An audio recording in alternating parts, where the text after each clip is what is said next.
Good afternoon, friends. Another day working on the 1975 Shovelhead.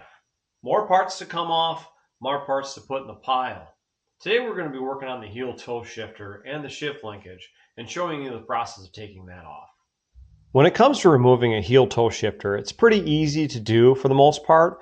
One of the recommendations that I make is there's a spring clip on the back side here for the linkage. You want to remove that first before anything else comes off. It just gives you a point to kind of hang on to here, and then you'll be able to move that clip. They're kind of a pain in the butt to get, but what I like to try to do is twist on them with a screwdriver and work it out of place if you can.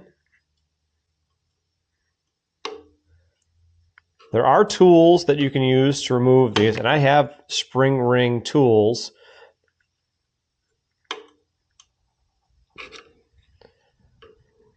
It's not always easy to get back here with one though. And as you can see, there's our little spring clip here. Typically this would have been closed quite a bit further, and there's these two little holes in it that you would get on with a spring tool and open that up all the way. Now that our ring is out of the way, we're going to work on this pinch bolt here. These are typically a 1/2 inch or a 9/16, depending on what heel toe shifter setup you have and how late or how new it is.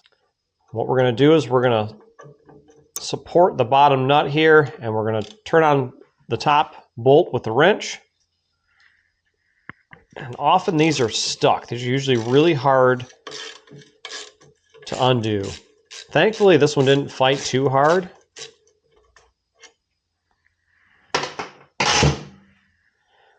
Now that we have the pinch bolt out of the way, we'll go ahead and we'll work this back and forth to be able to pull it off of the shaft here. It is a spline shaft. Sometimes you have to get behind it with a screwdriver and pry a little bit. We're trying not to mar up this cover if I can help it. Another trick that you can do is you can actually insert your screwdriver inside of here and pry this slit apart here. What that does is opens this up a little bit and relieves some of the pressure on the splines.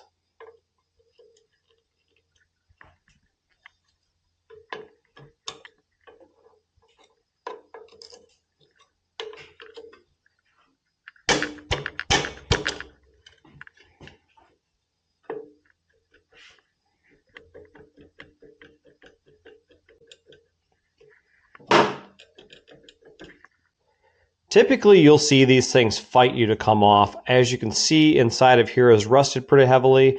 The splines on here are rusted as well, and they will pull off kind of hard. Now with our heel toe shifter off, we can move our linkage out of the way and pull the shift arm out. Put the linkage back down, and then there's our shift arm. I'm going to go ahead and put these two pieces back together, so that way they're together. I don't want to lose these, and I like to sell them as one piece. I'll put my pinch bolt back in, thread that back into place,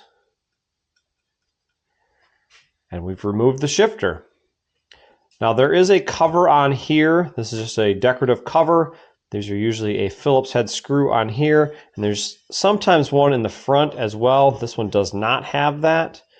Once you remove this screw, then this cover will come off, and that will expose everything back here, but we're not ready to remove that yet. Well, friends, as you can see, removing a heel toe shifter is not terribly hard. They can fight you a little bit. You can run into some issues. Sometimes these spline shafts are rusted so bad that these do not come apart. And I've seen these things where you have to heat them repeatedly, add a lot of different penetrating lubricants or whatnot to get it apart.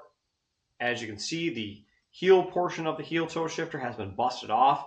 That's also a common thing. You'll see them, broke off in there. I may try to get that out if it will unthread. I'm not sure if it will or won't. Maybe that's not a project I need to mess with.